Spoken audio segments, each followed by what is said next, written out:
Look, the Israelis right now are scared to death. Scared to death. They mobilized 360,000 reservists. Let's just put this in perspective. The vast majority of these people did their 2.5 years military service. The Israeli army is not very good. They have some units that are very capable, some of their special forces units, some of their specialized units. They have some technical units that are very good, but the mainstay, the infantry units, the armor units, they're not very good. And they have become even less good by being pulled back from conventional combat duties to policing duties in the West Bank. So most of these reservists spent their time walking the streets in the West Bank, learning how to break the arms of 10-year-old children, how to rough up 15-year-old girls, and how to belly shoot 60-year-old men. That's what they did. Brutal occupation. It was horribly demoralizing for many of these people. They didn't like doing this. And when they left the military, they didn't have a high regard for the military. So now they're back, but this time they're being called upon to do something that nobody in Israel wants to do. Go into Gaza. Why? Because in 2014, they went into Gaza and Hamas handed it to them. In 2006, they went up against Hezbollah and Hezbollah handed it to them.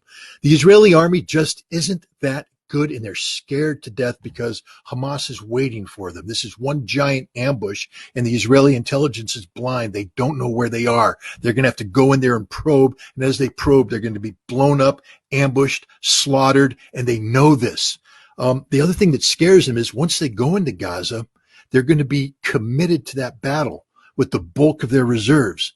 And if at that time Hezbollah decides to open up a northern front, Israel's got nothing left. And even if they had something left, they can't beat Hezbollah.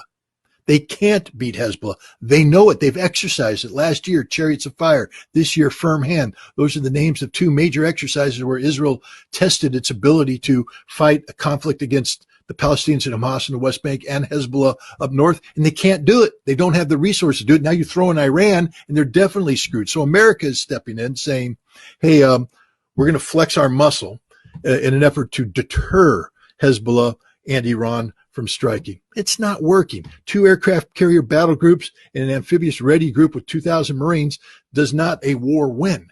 And we don't have anything behind that. We got nothing. And so if they come, so I think what's going to happen is that Biden is going to try and talk some common sense into Netanyahu and let him know the hard reality that, yeah, we flexed our muscles here, but if Hezbollah comes across the border, we'll bomb them, but we can't stop them. It's up to you. And if you can't stop them, you're screwed. And so you might want to think about coming up with a different solution than the one you're picking right now, a full-faced invasion. There's a lot of things go behind to say the Israelis aren't as good as everybody thinks they are. They're very scared. Netanyahu's very weak. Remember how weak he was moving into this before the Hamas invasion. He was getting ready to collapse because of what he was doing with the judiciary and the reform, the rewriting of basic law. Hundreds of thousands of Israelis were in the streets. It's gotten worse for him because everybody's blaming. He was Mr. Security. I will protect you. I am the man. And look what happened. Nobody trusts him. There's a lot of Israeli talk going on, a lot of hot air coming out of the mouthpieces of Netanyahu's minions. None of it's backed up by reality. And the fact is Israel's extraordinarily weak, extraordinarily exposed, extraordinarily scared, and America doesn't have a solution for them.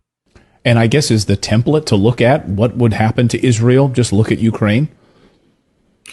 It would be worse than that because Ukrainians right now don't have a place to run to. Millions of Israelis have dual citizenship, and they'll just leave Israel. I mean, that's the death of Israel. Every Israeli I've talked to said we can't. This happened in 1991 when the Iraqi Scuds came in. One of the big things they were saying is it's not so much the damage, physical damage that the Iraqi Scuds are doing.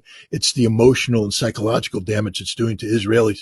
If we can't get the European Jews and the American Jews to want to come here and stay here, it's over for the Israeli experiment. And if Hezbollah can come in and threaten northern Israel, if Hamas can continue to threaten, it's over. People will flee. Millions of people will leave and they will never come back. And that's it for Israel. So I think right now Israel's in a very difficult situation where the Israeli experiment has been shown to be a failure. And now the question is, how do you get out of this? They're going to have to come up with a solution for Palestine, one that's acceptable to the Palestinians. And Israel no longer has the superior position where they get to dictate outcomes. They're actually going to have to negotiate. And this is where the United States could be of great benefit. But we can't, because we continually shoot ourselves in the foot by opening our mouths and threatening war with people when we can't beat them.